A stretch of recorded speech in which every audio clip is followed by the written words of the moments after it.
I'm already laughing. This show is just kicking off. Everyone, I'm Daron Jenkins. Welcome to Conversations with Daron Jenkins. And joining me on the podcast today is Marta Svetek, a Slovenian actress starring in global video game franchises and on the indie film scene in the UK and the US. And apparently you love stunts and swords and horses, which we are going to get into all of that. Thank you for being on the podcast today, Marta. Thank you for having me. And yes, you are correct. Stunts and swords. You can't quite see it, but like right behind me, there's some swords. There are more swords dotted around this room, and horses. I have one, and they're a big part of my life. But yeah, well, we'll get into all of that. I usually kind of start from the beginning because I think for a lot of people who listen to this podcast, they're also actors and people in the industry, and they're very curious about where they started. So where are you originally from?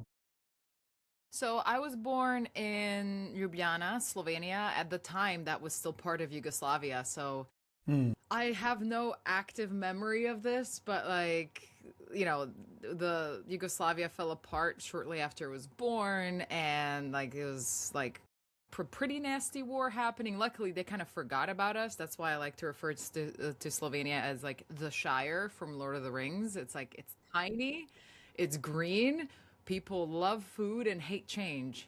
That's the best way to the Shire. Sum up. Yeah, at least we're just not short. We're pretty tall.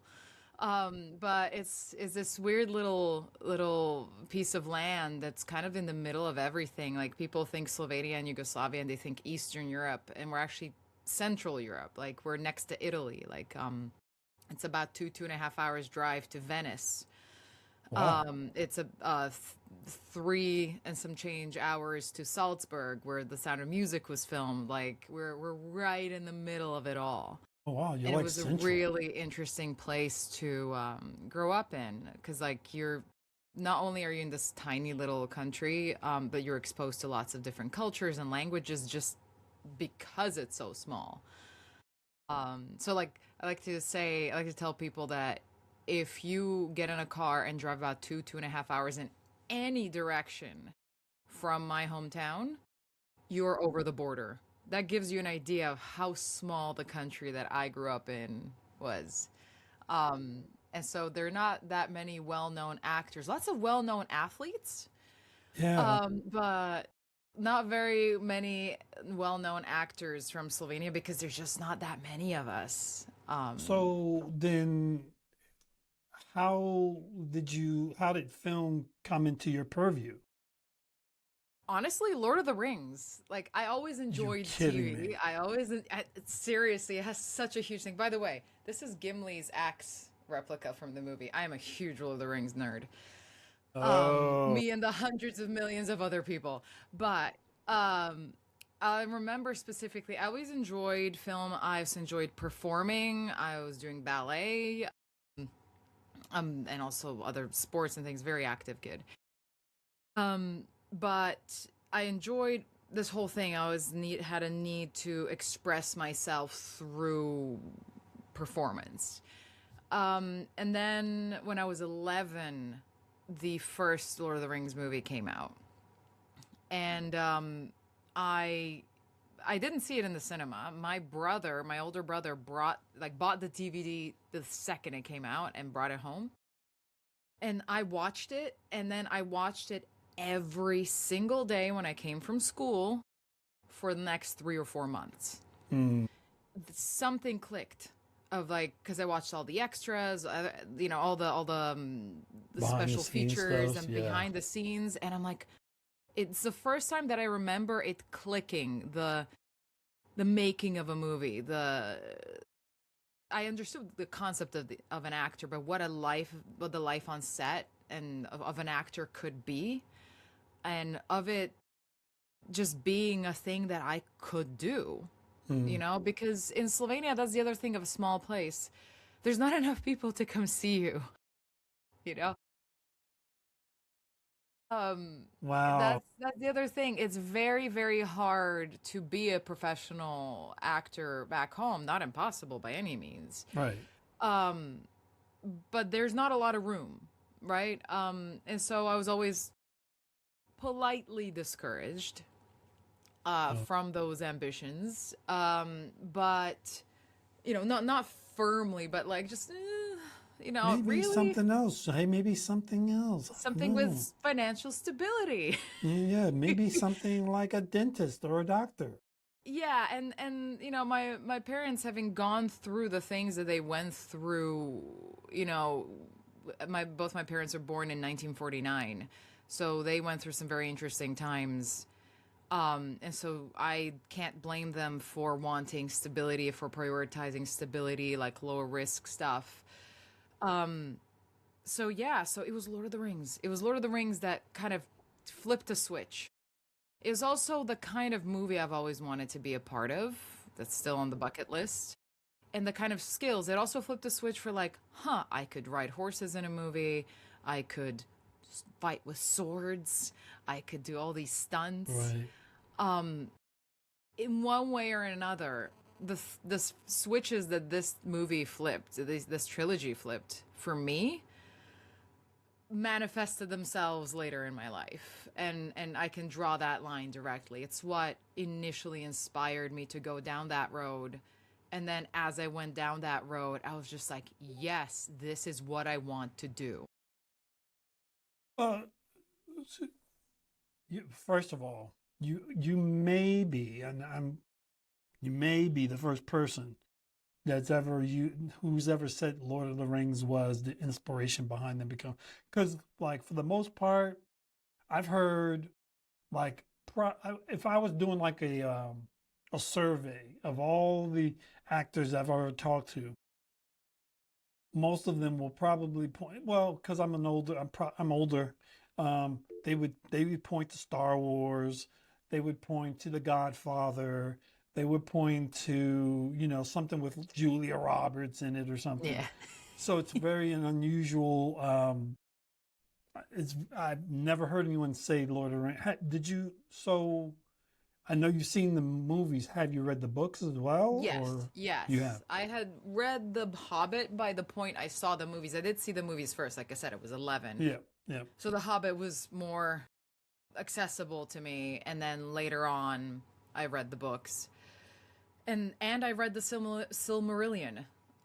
So I really read the books. Wow. And I have to say that the experience of watching the movies after having read the Silmarillion is 10,000 times more enhanced, and just shows you how the level of detail, how rich they created that world, because everything they made, everything from the set design, the clothes, everything is fully infused with detail from the world that Tolkien built. And let me tell you, the Silmarillion is a slog, okay? It was not an enjoyable read in itself, but the world building it did for me was incredible. And I'm just a massive nerd. I'm a huge nerd. I love video games. Like, I've been playing them since I was little. I have an older brother. I love fantasy and sci-fi and horror and everything in between. I like things that feel larger than life. And this felt so real and yet so much larger than life.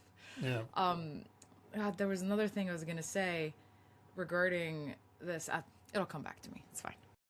Well, I'm happy to have met a fellow nerd. I also am a nerd. I grew up with comic books and sci-fi, so watching Star Wars and Star Trek and $6 Million Man and Spider-Man, all these different things inform. Like you don't realize it when you get older how much your childhood has informed, a lot of your career choices, your entertainment choices. What was your first acting thing that you did? Like, was it like a professional? Was it like just like theater? Like what? Yeah, I guess a performing thing was ballet. Ballet. I'm not saying that I was going to be a professional by any means. I don't have the right sort of right body type for it. It's very specific to a certain aesthetic and certain type. I'm too heavy set for that. Nevertheless, my first taste of performance, and I guess there is a certain type of more like panto acting in acting, was ballet. It was that storytelling, and I really enjoyed being the vessel for the story. Not to sound too pretentious, Mm.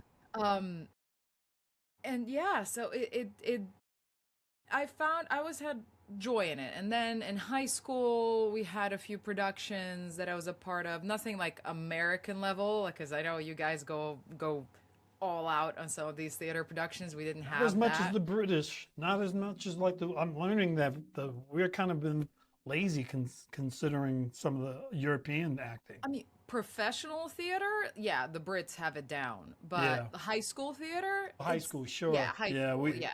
we're all about the high school dramas. Yeah, exactly. So it's not as developed, but like that I enjoyed that. So I just got involved wherever I could, and then when I eventually moved to London via a few other countries, like a very like I've bounced around a little bit because of my parents' work. Once I did move to London, I got involved with being an extra because I just wanted to see what a big set was like. Hmm. I remember the first time, I think the first time I was an extra was on Now You See Me Too. That was just a big crowd of Wait, goths, which now was you great. see me? Really? Yeah, the two, the The sequel. second one. Really? Yeah, that was the first time I was an extra, and it was miserable because they had to like Yes. cover. It was a night shoot. They had to like cover us with this deluge of water at one point, and it Oh, was like right. it was so cold outside already. We even dry. We were in our coats in between shoots, and it was miserable. I But remember that I scene. still kept coming back. And then where that led to was I went to this immersive theater production. So immersive theater means that there's no stage. You are in an environment and the acting happens all around you and you're supposed to be immersed, but you also get to interact with the Right. actors. And you're taken through this story. And what's awesome with well done immersive theater is that you can go multiple times and have a different experience because it depends on like what character you follow and their arc and what room you go into because it's your Right. free will. Punch Drunk Productions are an American company that are very well known for doing incredible immersive theater. Hmm. And so it was this zombie show. And it was the first show of that type that wasn't just a scare maze where you're Hmm. walking through a space and somebody goes at you and you're like ah. It was an actual dramatic story that you get very involved in, and they were looking for volunteer zombies. Oh, Yeah, and I who doesn't want to started be a zombie? exactly. That was 2014, and 2015, and I started off as a random grunt zombie. It was so cool. They had our missing posters with like nice pictures of us at the top, like because it was a basement set. So at the top where people were waiting to come in, they could see us and recognize us, and then that because I did so many shows over the next couple of months, I started getting more responsibility, and I started doing stunts. I mean, looking back, there's so little health and safety, but Yeah. it was super Yeah. fun. So that's kind of how it led up to starting to pursue acting more seriously. Was there any, did you have like a thought about like an inspiration of like an actor or an actress or that you were like, I kind of like what that person's doing, or or want to be kind of like what that person's doing. It's interesting because I don't it's not any one actor until way later that would inspire me Hmm. to do this. It's also I've I've noticed a lot with my colleagues, with my other female colleagues, that they look for other actresses as inspiration. And for me, it's never been based on or divided by gender. Sure. For me, so much of my life and life experience have been sort of directed by that sort of obliviousness to, hey, you're a woman. Women don't do that. I just went and did it. Like at one point, I was, prior to moving to London, I was a roadie for a thrash metal band. Like, you know what I mean? Like it's, oh, girls don't do that. And people kept asking me while I was on tour, what is it like to be a woman, like woman roadie? You know, and I'm like, Really? it's the same thing that when I started like pursuing a normal, regular job, heavy quotation marks, in tech, because I ended up listening to my parents and I went to business school, and so then I moved to London and got a job in tech because it was like the startup boom was happening at that time. So it was an easy place to get a job. People kept asking me, what is it like to be a woman in tech? I'm like, what does that even mean? Like, why would me being a woman have any real effect on my ability to do what I was tasked with? I understand in theory, in the bigger picture, like, yes, I understand what they were getting at, but really, especially when I was younger, it just, those things didn't pop into my head. Right. So even now, I don't have that mental barrier. So if you were to ask me for now who really inspires me in their abilities, it's Ray Fiennes. Like, Wow. such an incredible Great actor. sensitivity Sure. and passion, but like such an intensity to him. I mean, you watch him in something that's essentially supposed to be an action comedy, like The King's Man. In the first scene, he made me bawl my eyes out. In the very first scene of The King's Man, I did not sit down to watch The King's Man and expect to cry, let alone cry that much. Incredible. And the other person that's been really inspiring to watch, not as famous as Ray Fiennes, is Sam Reed. So he plays Lestat in the Interview with a Vampire series. Okay. And I am so impressed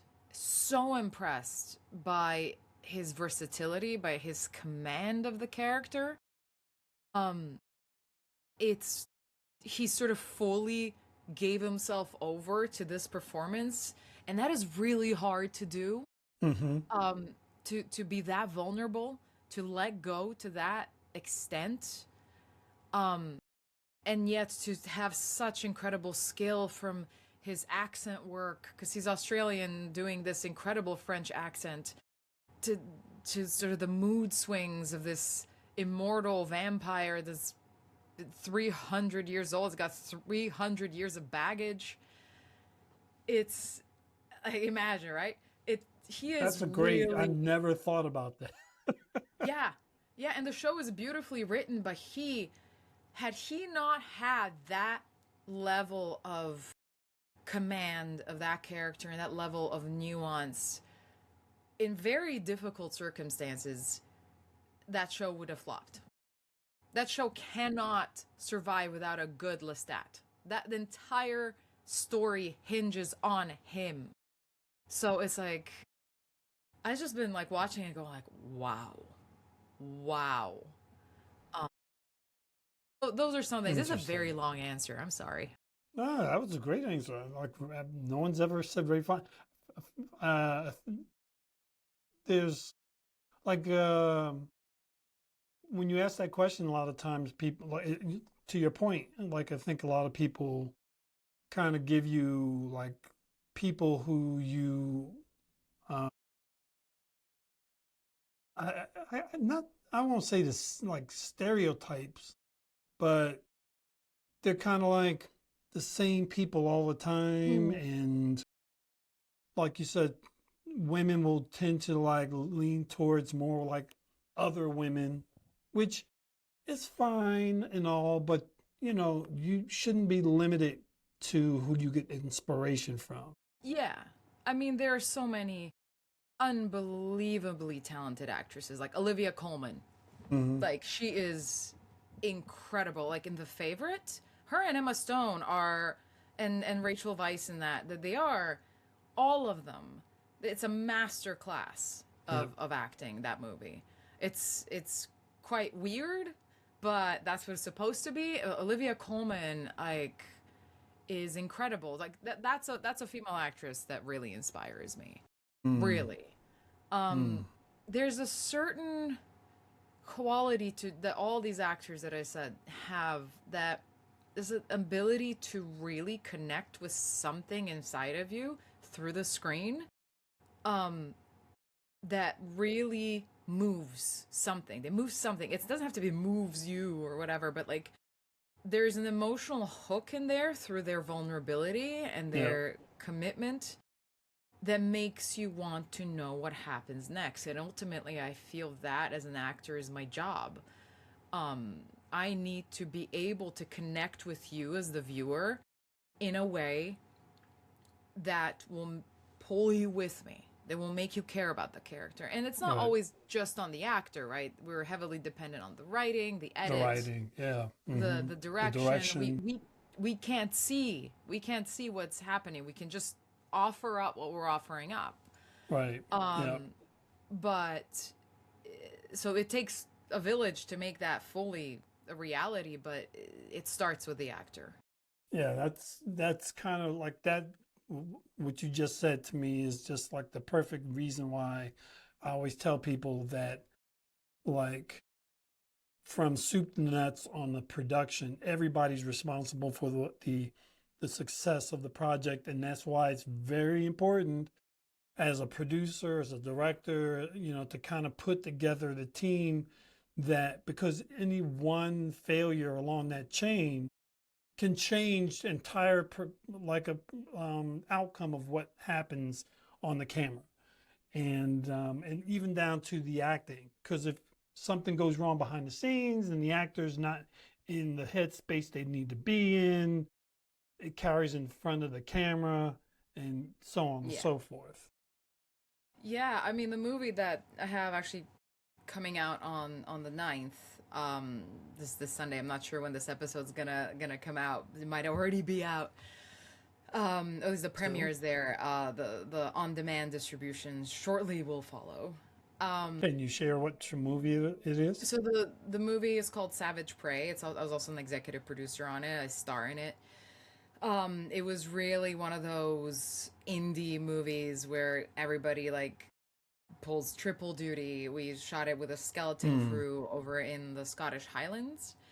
Um, and I mean, it was such an adventure, but it was that thing of I had to keep it together in very challenging circumstances and in very challenging in a very challenging environment. I mean, in the Highlands, the weather changes all the time. We were shooting in October, which means every day we have significantly less daylight because we're so far north. Like, we were walking a knife's edge, and if I had lost my concentration even for a day, because in that movie it's about a mother whose son went missing on a camping trip a year ago, Hmm. and she obsessively keeps coming back because he just vanished, and everybody else is saying like he's gone, Give up. let it go, Right. Right. it's over. And she's like, I can't do She's it. And so she she's a shows up and mother. starts, yeah. And so she shows up again and again and starts getting closer and closer to the truth. And those responsible um are not happy about that and start toying with her. That's what's called Hmm. Savage Prey, because it turns into a a manhunt. She starts being the prey. Hmm. Um and she goes through some almost Saw level scenarios. So it is a suspense horror movie. but it is a suspense horror movie where the lead character is going through child loss and grief and gaslighting, and then has to survive in the forest by herself. And there's something incredibly claustrophobic about that, because you can run into any direction, Right. but something that will kill you could come from any direction. Right. So You run the level running of, like you can run like but endlessly run you don't know and where the go danger is nowhere. coming from. Right. Yeah. Yeah. So it was a very complex character, because it also means that about 80 to 90% of the movie, I'm in it. I'm in the shot. So it means no days off, other than the entire crew had a day off. Right. Right. I'm on all day, every day, going through very heavy emotions, doing my own stunts, doing everything. Had I lost focus for a single day, it could have sunk the movie. Sure. Like, easily. And I didn't. I watched the movie now several times. I did not lose. I'm actually very, very proud of what we achieved. Very proud. Um, you actually, that was going to ask you this question, but since you brought it up here, do you watch, do you watch your films? Do you watch your projects? Because I know some actors don't. They tend to kind of just like do it and let it go, and maybe watch, years later or something like that. I do watch my movies. I'm not going to say it's easy. It's not easy. Because obviously I can't get as immersed in it as, I Right. see myself, so I get taken out of it. I don't, I more often than not don't play my games, because I've Right. in several games as Oh, well. Like, that's kind really? of where video games is kind of where I've made my career, and so film is a newer avenue for me. One that Okay. I've always wanted to do, but video games are where I started. Um, Interesting. yeah, and just to like, um, I guess round the thought out. Uh, Films, it's okay. It's an hour and a half, plus minus 15 minutes. Yep. And I get through it. And I feel like it's my job to watch it, because when it comes to film, as a lead actor, I view my job as sort of 50% is making the movie, and the other 50% is selling the movie. Like, Mm-hmm. if if you don't promote it, if you don't get involved in promoting a movie that you are a core character of, that you are one of the leads, or you're one of the people carrying the movie, um, I think you're doing yourself a disservice for a start. Like, you have reason to want to for this project to succeed and to be seen by as many people as possible. So if I hadn't seen the movie, how can I come onto your podcast and talk about it? Yeah.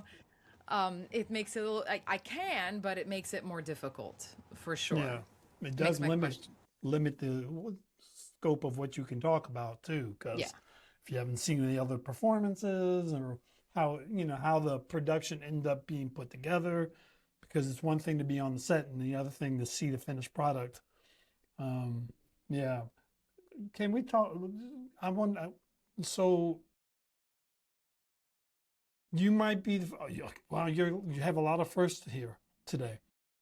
You're like also the first person that came onto the podcast who's started in gaming versus most actors are actors. Not, I shouldn't say most, but a lot of actors are actors, and then they kind of fall into the voiceover gaming experience. How did you get into gaming? well, uh, I didn't go to drama school, as I said before. I went to business school. Mm-hmm. And the way the industry works in the UK is that it's very, very heavily gate kept by drama schools. So if you wanted to get on the main casting platform, it was like either you worked as an actor for, I think, 2 or 3 years, or you went to drama school for a year. And like, that makes no sense to me. It's changed since then, but like, it made no sense to me. It's like, I'm a working actor, or I'm a 1-year drama school graduate. Like, these things are not the same. Either way, it was not realistically an option for me out the gate. I was training as an actor, but through short courses, individual tuition, things like that.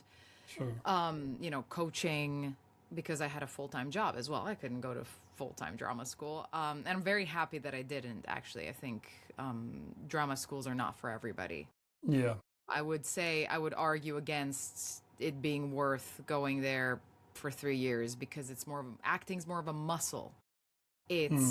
It's like saying an athlete goes to athletics school for 3 years and then go compete and never trains again. Like, no. Yeah, when you that's leave weird. drama school, you have to keep training.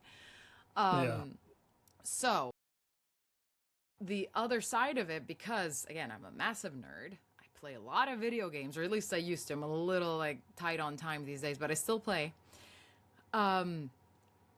And I love technology.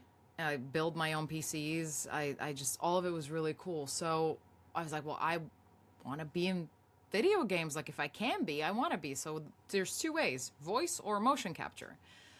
And I found a course, like a 1-day introduction to mocap thing, because I was like, yeah, that's what Andy Serkis did in Lord of the Rings. Again, Yeah. that coming back. Oh, there you go. Lord of the Rings, Yeah. shout out.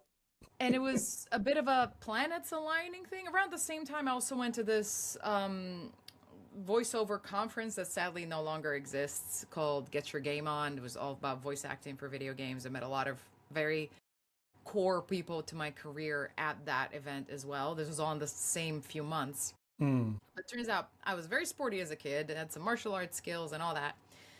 And if you have that those physical abilities, there was a demand for that in motion capture. And London has multiple motion capture volumes. And somebody who was a veteran of motion capture performance started his school for mocap. So I trained with them. It was just a few courses. It wasn't like anything prolonged. I started throwing myself into stunt training. Like every spare second I had outside of my job, I would be training, because it was bringing me so much joy. So physical, voice, and like just understanding how motion capture systems work. And so it was almost inevitable with how relentlessly I pursued and how hard I worked on my skills and on how I presented myself and on networking. I went to conventions. I went to anybody that would give me a chance. I started doing mocap for the mocap studio that was actually owned by Pinewood at the time. So go on the Pinewood lot, which was just insane. Pinewood is where they shot, the original James Bond. They shot a lot of iconic movies at Pinewood to this day. Yep. So I started working for them, and that's the physical movement. They capture the animation data from your movement for the characters in video games. And voice, again, I was just doing stuff, and then I met the right person at the right time. They invited me for an audition. They cast me, and that was Warhammer, Total War Warhammer 2. Oh, wow. So that was my first video game role. So I was a player character. I'm one of the legendary lords, if that means anything to you listeners. Yeah. Aranessa Saltspite, which is a Chaos Viking with 2 peg legs, and the pegs are swordfish noses. So, welcome to video games. It was so Welcome cool. to video games. Yeah, and that was back in like 2016. Like, so I guess a decade. It's been a decade since I had my first sort of formal grown-up acting jobs. And as it was kind of a changing of the guard in the mocap performer space, because very often what you have is one actor will record the voice, another actor will, or physical performer will do the motion capture, and then they create this Frankenstein's monster of a digital character. They do it in Marvel all the time. For example, my mentor did all the parts of Ant-Man where you couldn't see Paul Rudd's face. You know what I mean? Like that's all Ollie. It's a fascinating industry. So I happened to just be there, and once COVID hit, actually, like it was going, but it wasn't going fast. I still have a lot to prove. And COVID hit, lockdown 1 hit, and I thought that's it. That's my momentum gone. And it wasn't, it was the exact opposite. My phone was ringing off the hook constantly because I had established myself enough as somebody who knows how the systems work, or who has an at-home setup. Actually, just off camera, I have my recording booth. Nice. That I could do work in COVID restrictions. You know, because they didn't have to teach me. I was good to go. And they knew me, the developers knew me well enough that they knew my abilities and said, okay, she can do it.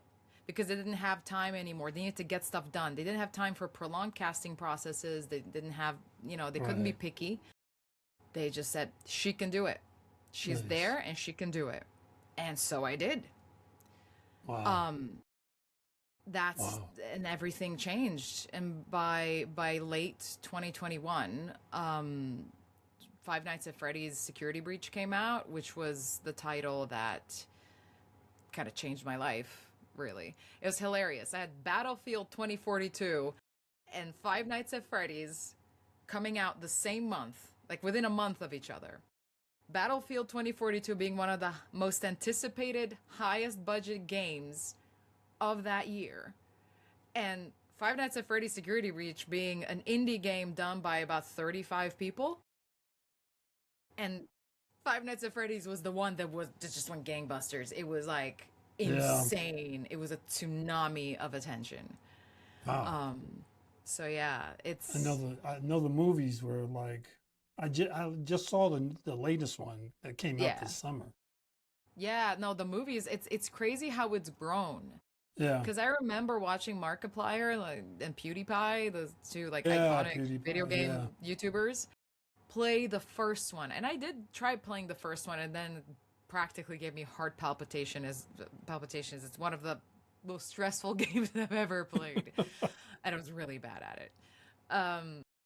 And it's grown from a game that the creator, Scott Cawthon, made by himself to, you know, 2 movies that made well over 200 million at the box office. Yeah.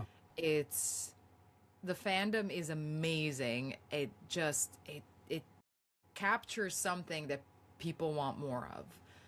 And that's kind of what propelled me into it. And then, you know, it's just more games. I'm in Valorant, I'm in Battlefield 6, I'm in a whole plethora of smaller games. Like I work pretty consistently in video games, so it wasn't until after Five Nights at Freddy's came out that I started doing leads in movies. But it was always something that I wanted to do. I was hounding my agent. I'm like, come on, I just get me in the door. Was it difficult to kind of make that transition for you? Yeah, you just need somebody to give you a chance. Yeah. And I don't often it took more training for me because video game performance is bigger than screen performance. You have to be a little bit bigger when it's just your voice or movement. It's a little closer to theater. So I had to train up. And then somebody just has to give you a chance. And the director I did Savage Prey with gave me my first chance with I Am Rage, which it's an action movie that we shot in 2022. And so that was actually my first experience with Dave, and then we made this second movie. But that was my shot. That was like, you know, it gave me a way in and gave me a way to say, look at me, I am the lead, I'm holding my own in this movie, I can do this. And then it's a lot easier to you know, present yourself to other people. It also helps that especially for indie movies, that I am stunt trained. I can do fight choreography. I can do certain things. So, They don't have to. especially for productions that can't afford a stunt double. Right. You can do Yeah. all your own stunts if Yeah. you like to do them. Within reason, like you never want to put your lead actors in a position where they're likely to get hurt, because then the movie's over. The shoot's over. True. Yeah, but True. Well, if you ever come to New York, you should come. We have a state-of-the-art motion capture space here, right here in the building. And incredible. here we have that, and we also have a volumetric capture. No, I love that. Yeah. Are there any specific roles or types of characters that you haven't had a chance to portray yet that you would be loved? Like if someone came to you with, you were like, oh, absolutely, I'll do that. I desperately want to be in the upcoming Warhammer 40K series that Henry Cavill's producing. That's right. Desperately, like, imagine, like, just give me a little bob and see me as one of the Sisters of Battle, okay? Yeah, yeah. I was born to be a Sister of Battle. Hell, I'll be Eldari or Adeptus Mechanicus. I don't care. As you can tell, I'm a massive 40K nerd. I love 40K, and I don't even play the game. I just love the lore. I am there for the lore.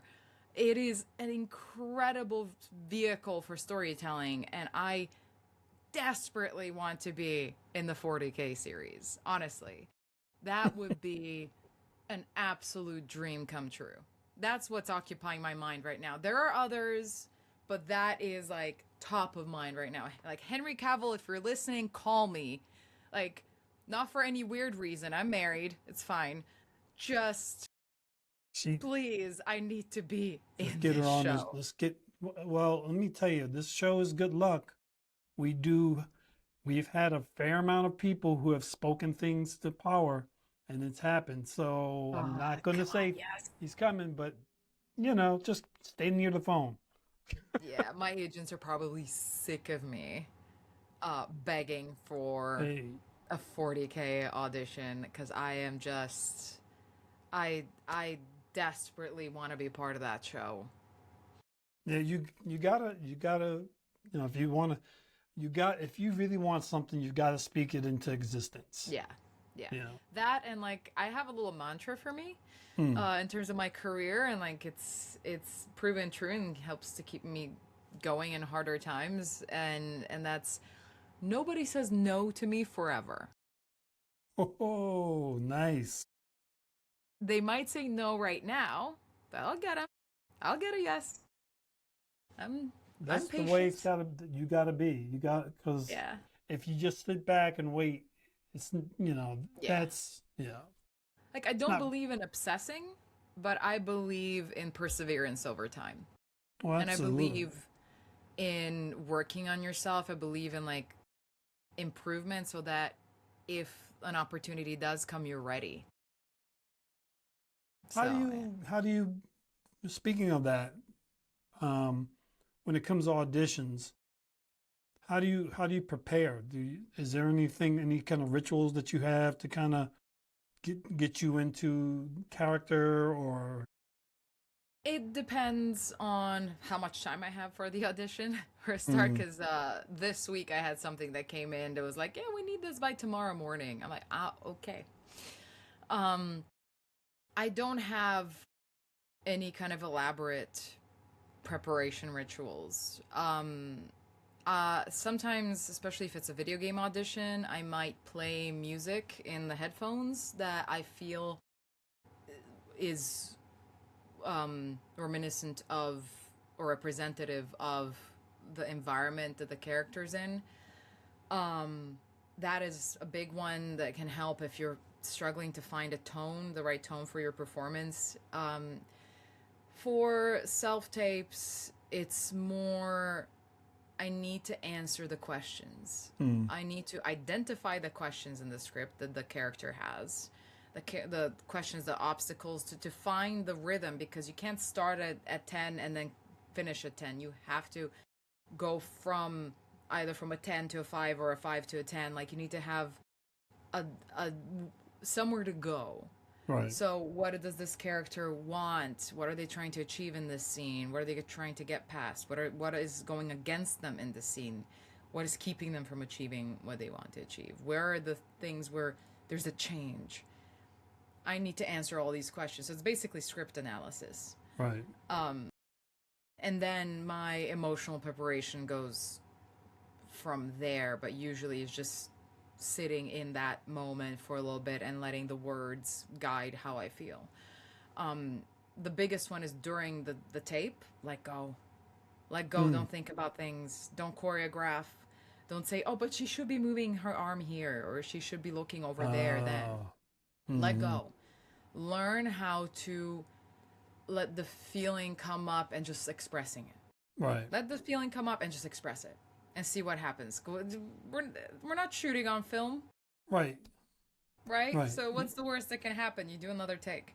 Yeah. That's the best part about, to me, like I'm kind of a mixed, because I kind of do like the in-person audition, but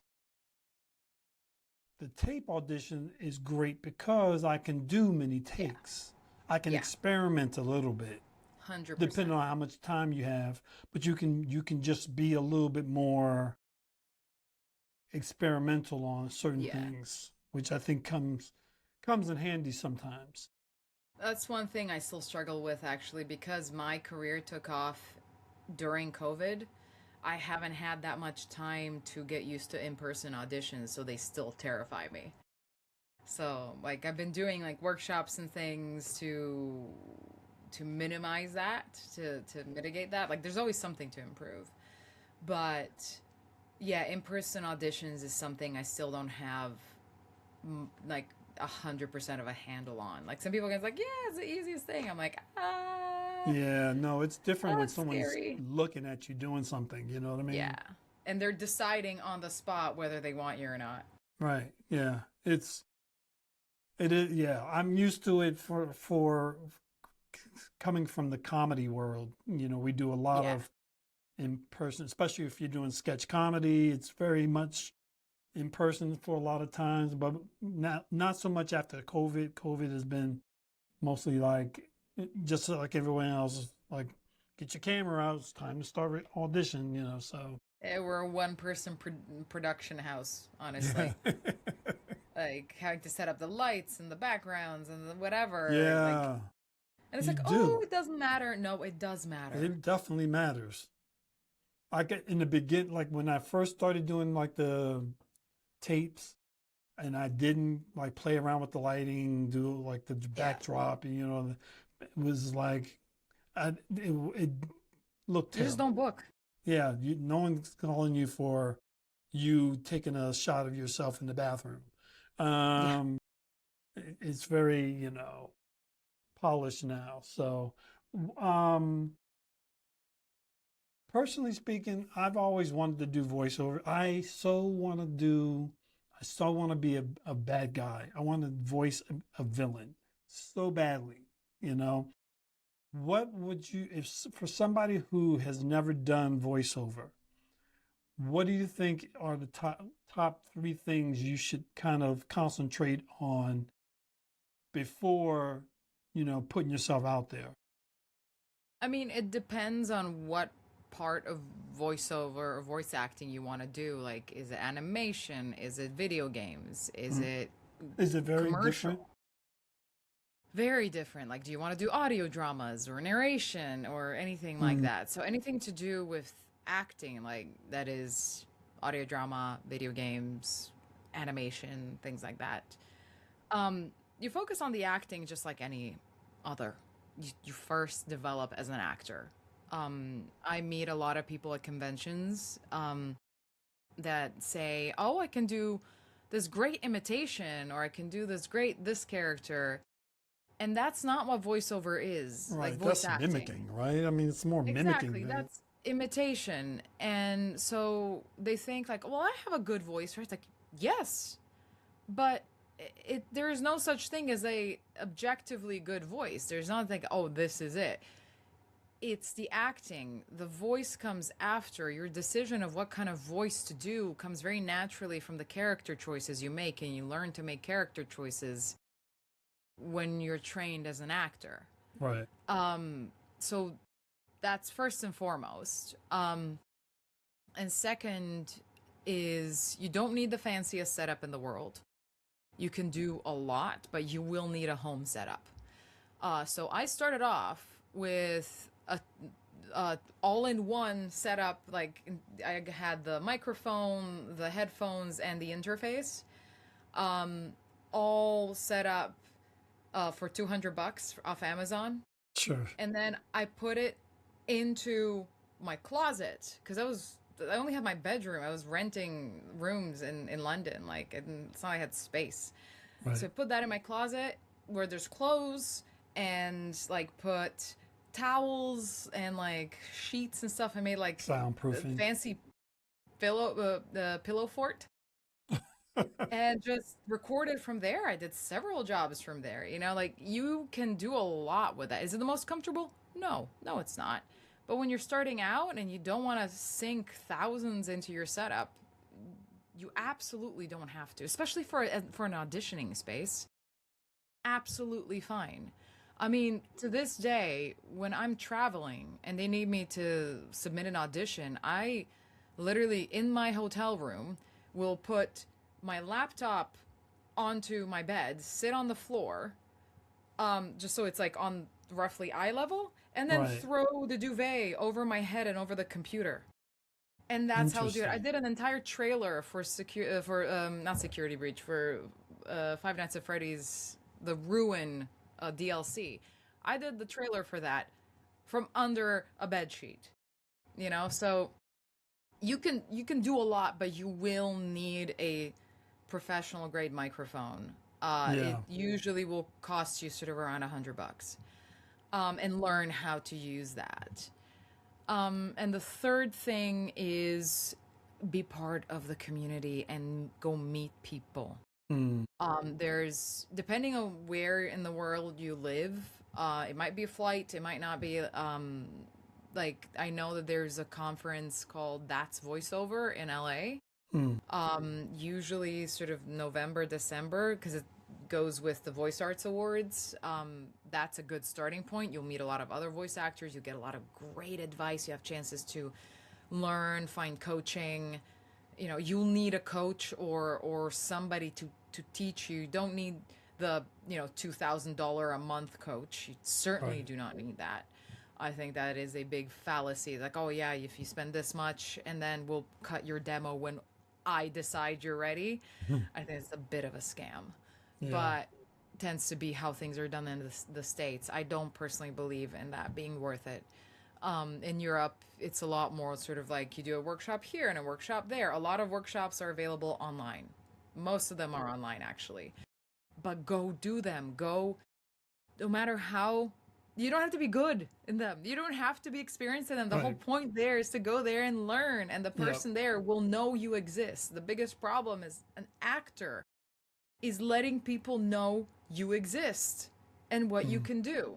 One of the best ways to do that as any kind of actor is to go do a workshop with somebody who is in casting, somebody who has something to do with getting you hired. It doesn't mean going there and it's like, please hire me. Just do the work. Yep. Wow. That's the best way to do it, because there are more people wanting to be voice actors than ever. And the market, because of AI, has shrunk significantly. Yeah. And so you need to be the person that finds a way to get in front of these people. And the best way to do that is these workshops and these conferences. That's the best way to let people know I can do this, and then also get tips for, getting better and doing the job. Like also like the level of in voice acting, like the talent, the ability, the level of polish now is insane. Yeah. So you really need to, this is not a matter of talent or ability in that sense, like natural ability. It's a matter of hard graft. Yeah. If you work on it, you will get there. You will. Yeah, yeah. I totally forgot about AI as being part of the complication of things, Yeah.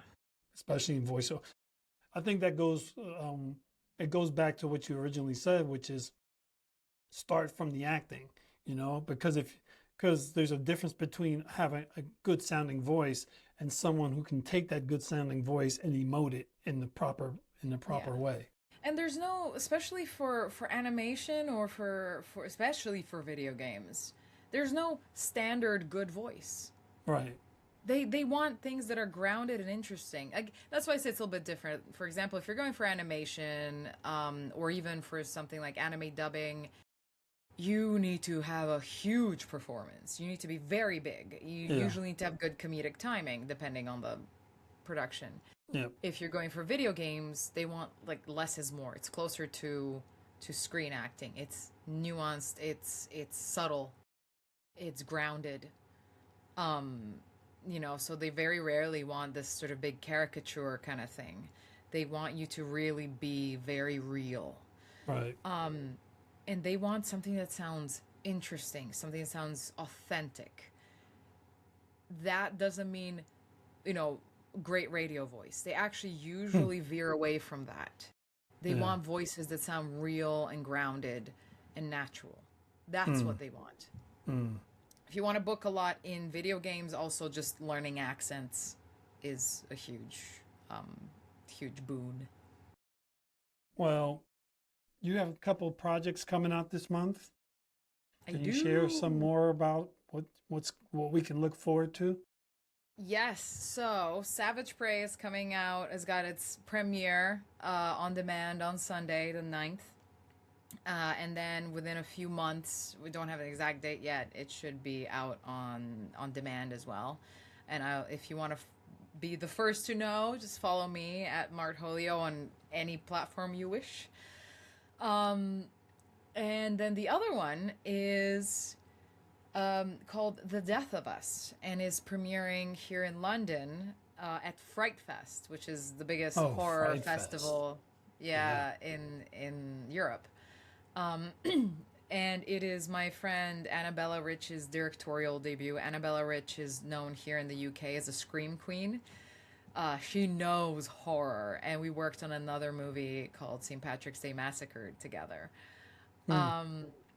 And she asked me to take on the role of Anya.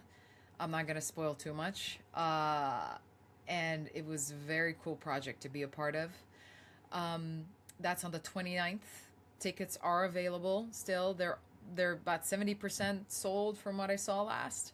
But Wow. tickets are £15, and it's on Saturday the 29th at 1 p.m. We will obviously be there. The cast and crew will be there. And that's also another one. If you're a pure horror fan, this movie is for you. Savage Prey is suspense horror, a lot of fear of the unknown. And The Death of Us is straight up bloody horror. Like, it's classic horror as it gets. It also features another horror legend. He is one of the original Cenobites from Hellraiser. Nicholas Vince. Yes, it should be. Now I'm just questioning everything. You know what I mean? Like, I'm just like, yeah, Nicholas Vince. Okay, I'm sorry, Nick. If you ever listen to this, I'm so sorry, Nicholas Vince. He's fine. So yeah, he's one of Everyone's the fine. original Cenobites from the Hellraiser movies. So he's also in the movie. Yeah, well, that's. I mean, you had 3 movies in 1 month, man. That's Two movies. two movies. Sorry. 2 movies. I wish it was 3. I have a third one actually coming out this year, I believe. We have the cast and crew screening this month. Wow. But I'm not at liberty to say what it is. I did that one. I have a smaller involvement in. I did some acting, some stunts as well. It was actually I was brought on by one of the stunt coordinators. It was suggested, which is very nice. It was also one of my original mentors for stunts. One of the guys that taught me everything I know. So It was very cool. So, real quick before you go, noticed on Savage Prey, you're also an EP for this. Yes. Is Are you venturing behind the camera a lot more these days? Absolutely. I got to be so one thing that I really enjoyed when I did my first movie with David Keith is the director slash writer slash editor slash everything behind his movies. I did I Am Rage with him is how forthcoming he was with the information. And so he got in touch with me when he wrote the very first draft of this movie of Savage Prey. It wasn't called that at the time, obviously. And I was like, hell yes. And then things transpired, and then I was like, no, this movie needs to be made. I want this movie to be made. And I came on as a producer and so did a lot more. And so I ended up being involved in, advising on some of the rewrites, and then got into financing. I was one of the producers that, just trying to finance a movie is hard. Here's a fun fact. The UK and Europe, in terms of film funds and public funding for independent filmmakers, they're really Hmm. not fans of genre film. So that means horror, fantasy, sci-fi. They like those more art housey, dramatic, like those kinds of more quote unquote serious films. Mm. Even though I think our film is quite serious. Um, so getting that kind of funding is really hard, whereas the US is much more forthcoming in terms of that. In fact, Dave is known as a horror director who also ventured into action successfully, but Hmm. stays within that genre space. And he said, like, I just realized this is my first British funded movie because everything else was funded from the States, even though he's a Scottish Interesting. producer filmmaker. So yeah, so we did everything from funding and learning to do that. I was involved in post production. I even did voice direction. So because I have a professional booth and we were on a tight budget, some of the actors came over to my booth and I recorded them right here for Wow. ADR. Um, and so that was a big part. And then in terms of marketing and distribution, I was involved in all of it, start to finish. I'm very happy we got distribution. It's always such a nail biting moment. It's like, oh my Yeah. god, we finished the movie. Yeah. Come on. Um, but it was so rewarding as well. And my husband, among other things, is also a writer, a very good writer, and he wrote a very, very good horror script Mm. last year that we're now developing already. I Nice. never thought I'd find myself so much in the horror space, but it's very rewarding. So yes, that one is still a few years away from filming. We need to develop the story, develop the script, find a director, and sort of really create something that we can then start pitching to investors. Mm. Um, but I very much see myself being the actor producer and actually getting things made. I honestly believe these days, the way things are going, the way things are in flux in the industry in general, everything's been disrupted. Um, that if you want to break through, you kind of have to make your own projects. You have to produce your own projects. Yeah. As an actor, if you want to be seen, unless you get, excuse me, unless you get incredibly, incredibly lucky, you need to Yeah. make your own stuff You to be need to seen. make your own stuff for sure. I always tell people, like, I've been telling people this for decades and it hasn't changed, and I'll never change the fact I'm like, you should be always trying to create, and if that means creating your own projects, then you should do that. Can't hurt. Like, even at the very least, like I told a friend of mine this once, I said, even if you make a film that only gets seen between you and your friends and your family, do it because you never know what's going to happen. And he did it, and he ended up inviting a friend to the screening whose husband happened to be a really well-known director. He's like, let me help you get distribution for this. And they ended up getting into Sundance and South by Perfect. Southwest and all. So I was like, you just never know, man. That's it. That's it. And it's also evidence of your ability. It's Yeah. evidence of your work. It's you created something. It's incredibly hard. This It's is very incredibly hard. It's an hard. Yeah. emotional roller coaster. Things go wrong all the time. You'll probably come out of it with some gray hairs, but this is what Yeah. it normally takes now. And Yeah. I'm just glad that I enjoyed the process. Like, there are parts of it I didn't really enjoy, but like not so much that I would say I'm not gonna do it again. I think, yeah, I've got the producing bug, and I think I also got through Savage Prey, through the process of making Savage Prey, I got so much experience. I got contacts. I got a much better understanding of the filmmaking process. Um, I mean, everything. My dad told me, like, when I was still a kid, it's like no knowledge is wasted. Whatever Right. you learn is gonna come in handy at some point in your life. I mean, I never thought that me understanding focal lengths on lenses when Mm. I was toying with photography years and years ago. Not, everybody had to go through their photographer phase. Yep. I feel. Yes. And but understanding what focal lengths mean was like it made filming Savage Prey so much easier because we only shot it on three different lenses. We shot it on the Nifty 50, that's a 50 millimeter, 35, and 135.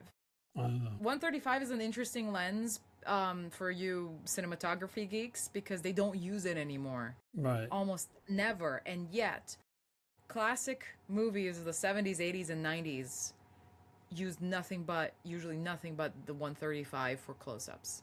Mm-hmm. 35 is a wide, 50 is a mid prime lens, and the 135 is super close up. Yep. Has this beautiful way, like depth of field that makes the face really pop. Yeah. But yeah, so that's what the 135 was. So Star Wars used 135, Indiana Jones 135, Right. Lord of the Rings 135. You know what I mean? Like everything, there's a certain cinematic quality to the 135 that is amazing, but to an actor it's actually really hard to work with because you're like tight, Yeah. super tight, every twitch of the muscle shows. Yeah. But Dave was able to, because he was also the camera op, I said skeleton crew, the director and camera op, he was able to just say 35, and I knew I should probably start stretching because it's going to involve running or crawling or something. And he said 135. It's like, okay, I have to be as subtle as humanly possible. He didn't have to explain much to me to the point where I wasn't looking at playback on the monitor. I was like, I trust you. I trust that you're happy with what you got. And I'm not going to micromanage my performance. I'm just going to stay in the space I need to just keep authentically giving you what you need. So just side note, if you want to act on screen, if you learn what different focal lengths mean, it's gonna make everybody's life easier. Yeah. Definitely. Especially if you're going to be a director and you Yeah, if want you're to gonna be have director, cinematographer, forget about it. That's yeah, core. you have to be able to have the conversation with your DP the right way. Yeah, So yeah, he should not know things that you don't know. yeah, So exactly. before we go, I usually ask just one question to everybody, and the question is, what was the best piece of advice someone gave you, and where did it come from? From whom? I think it's my dad. He Hmm. said no knowledge is wasted. That is a good piece of advice. I I have so many random skills, Darren. I have so many But it's not just the random way skills. it is. Like, I think most good film people like have like the craziest mix of things that they know. Yeah. I find that I met the best people in my life and had the best experiences when I went to just learn something because I wanted to. I want to Hmm. learn how to fight with a sword on screen. It's not the same as fencing. It's like a weird choreography. It's more like dance with swords. Hmm. But like I wanted to learn that. I knew that the likelihood of me being on the British stunt register was extremely low, especially after I injured my knee and all that. Like I just wanted to learn and I really enjoyed it. I went for that introduction to mocap course, not because I thought I was going to be a mocap performer. I still had my day job. I was still sort of testing things out. I just went because I thought it sounded fun. And I just kept pursuing things, not because I was like, this is going to be my ticket to whatever. Right, right. I just enjoyed the journey. I enjoyed learning it. And some things I didn't use until years later, but I did use them. And so as long as you're doing something you enjoy, whether it's for a living or for a hobby, as long as you're doing something and pursuing something you enjoy that gives you happiness, that knowledge, you're gathering knowledge. This is a much better way to have fun than drinking or going out or whatever. Put your money into that, into learning a skill, and it will come in handy. I promise you that, even though it could be so far removed from what you're doing in the moment. You know, I might need to start a new podcast or something called Women and the Swords That Love Them or something, because Yes, I women feel with like swords. I have had so many women on this show that are expert swords people. I'm just like I know who I'm hanging out with. If the end of the world comes, I know who I'm calling. You guys are on my Just an team. army of sword women. This. How cool would that be? That's a movie. It is a movie, right? Sword women in the apocalypse. Like, you know, like a secret society of women who are expert swords people. Yeah, You know? exactly. There's something so satisfying about it. It's strategy. It's physically challenging. It's strategic. It's kind of like chess with a pointy stick. That's how. And yet, it's a very satisfying martial art to pursue. I wish I had more time these days to do it. My skills are a bit rusty right now, but it's a really satisfying skill to pursue. And it's also kind of like a bit of a dance, you know, to it. Yeah. You know?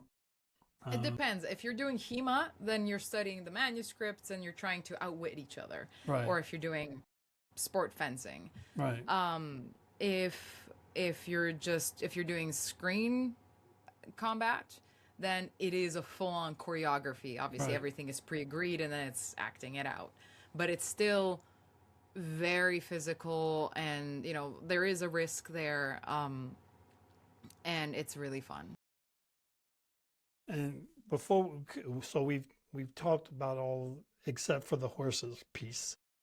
Real quick, tell me like about do you currently have a horse?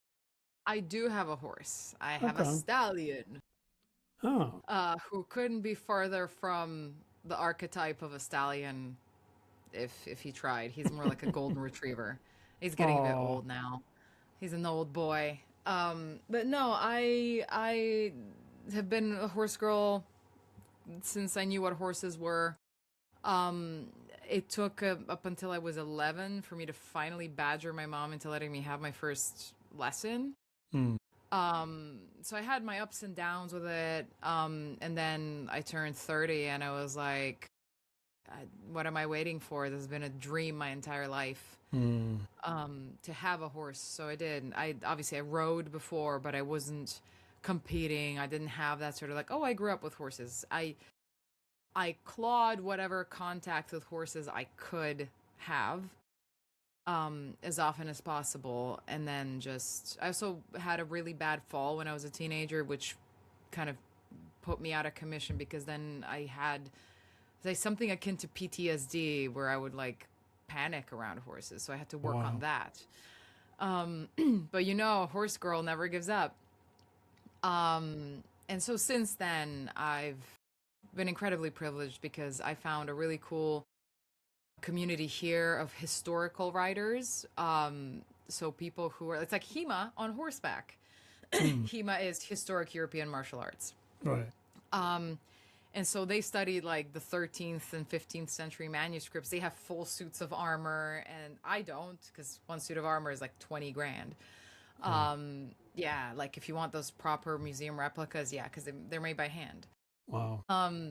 and I can do fencing on horseback or like skill at arms. I refuse to joust. They all joust. It's like their summer season of jousting. I refuse. I am not interested. Seems like it hurts. It's not that it hurts. It's not even riding in armor. It's the fact that the helm has, like, you just have, when the visor's down, slot, or on a right? little slot, you have no peripheral vision. But the other problem is you can't, if you start panting and breathing heavily, and you would because it's a physical sport, you can't get enough air in. And so there's several people I saw have a mild panic attack because you can't get enough oxygen. You feel like you can't breathe. Makes me wonder, like, what were people thinking in the old days? I mean, look, in a suit of armor, you were pretty much untouchable, like, realistically, unless they got you off your horse and then started beating the crap out of you. That's why a mace was the most effective weapon against an armored opponent. Because if you cave the armor in, then that's You got to take it off. Yeah. Yeah, but Screw that. with horses, back to horses, I have that, but I've also, had incredible instructors. I even have been a student at the Royal School of Equestrian Art in Spain, in Jerez, Spain, which is one of the 4 classical, I guess now 5, there's a new one, like 5 classical schools of equitation. It's an incredible historic place in the south of Spain. And you have to do an entrance exam, and like then I see these schools as almost like living museums that are there to preserve a certain type of equestrianism. And see, I get real nerdy about everything. And so you're given like a uniform that you have to ride in, and it's the tourists that come to view the area. They have free access to watch you train. They watch you because it's first and foremost a school. So they're not trying to show perfection. They show perfection in the show that happens later in the day. Right. But they show how the sausage is made as such. So you are a uniformed student in an incredible world-class equestrian institution, and the fact that I got to do that was incredible. So yeah, I got real deep with the horse lore.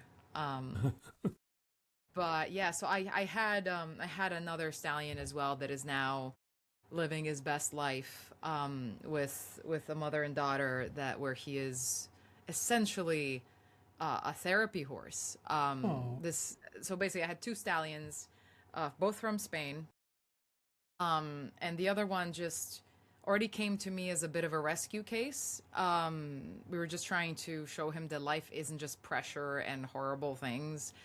But he had been completely traumatized.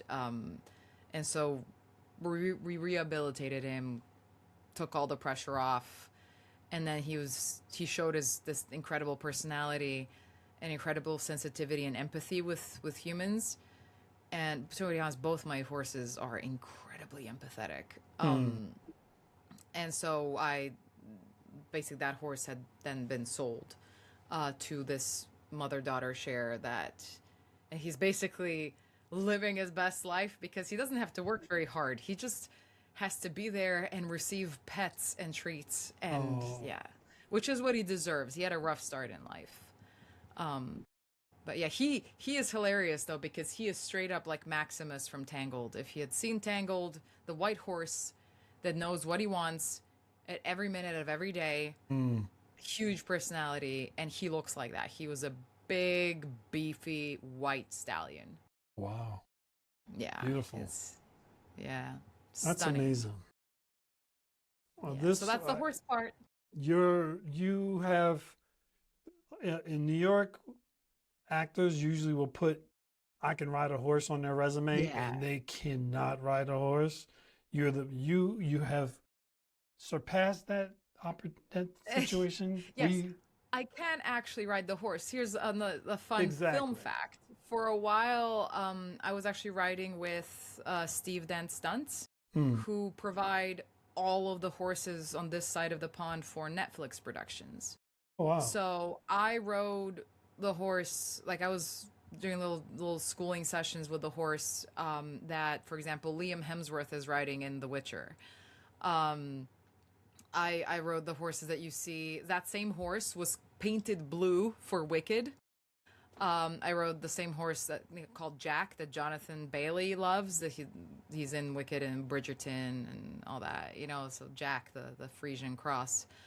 I've met and ridden most of those horses, and so when I turn on Netflix, I like sometimes I don't know the names of the actors, but I'll be like, you know that oh, horse. that's Protos, that's Mufasa, that's Pinocchio. That's the name of that horse. If for the audience, in case you wanted to know, the name of the horse that Liam Hemsworth rides in The Witcher and that is on the blue horse that is on the posters for the first Wicked movie is called Pinocchio. Pinocchio. Yeah, he's a Spanish Frisian cross.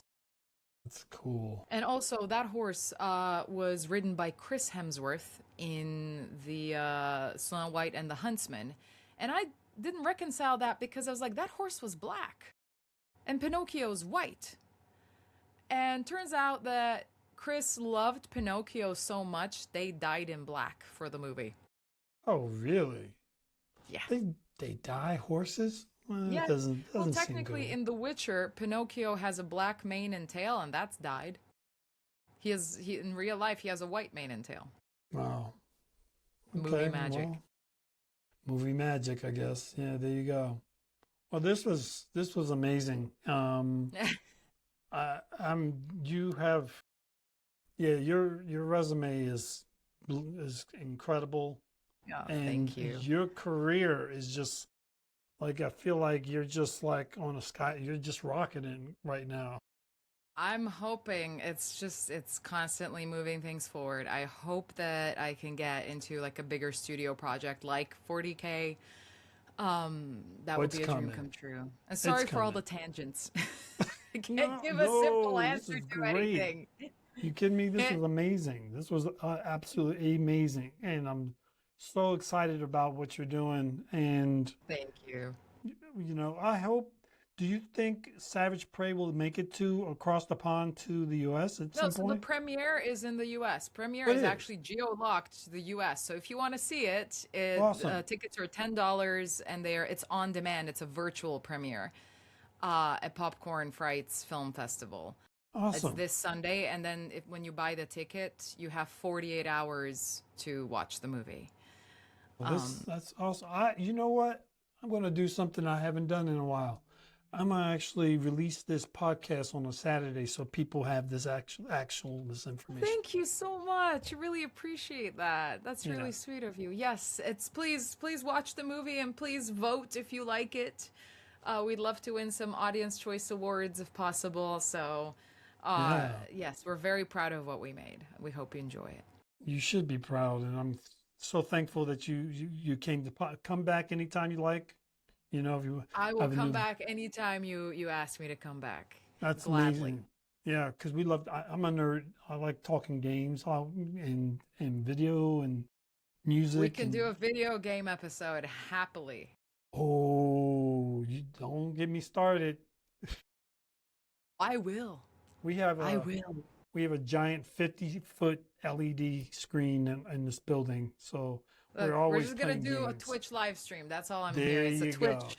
Twitch off. I'm just about to actually start streaming. I'm setting up a few things to start doing the occasional live stream. And yeah, let's do this. Twitch live stream, video games. Let's go. Just like whisper that right now. I'm terrible. The last time I played a video game was probably Fortnite, and the minute I landed in the environment, someone stabbed me in the back. Yeah, I mean that'd be me the same. I'm not a great gamer. I was never good. No matter how many video games I played, I was never actually good. But I love them. Well, So, yeah. thank you for being on the podcast. Make sure that Thank everybody you for having me. follows you on Instagram and Mart Holio, which I still Mart find Holio. hilarious. My Beavis and Butthead reference username that I thought was funny in college. And nowadays, you know what works for me? Mart Holio works when playing games online because Yes. nobody assumes my gender. And so I Yeah. don't have the usual abuse of like girl. Yeah, I was going to say this seems very like stealthy. Yeah, that's my stealth username. And be sure to follow me on the Instagram at the Daron Jenkins so you can catch this podcast, which we will, like I am announcing officially, will be out tomorrow on Saturday. So people can learn more about Savage Prey.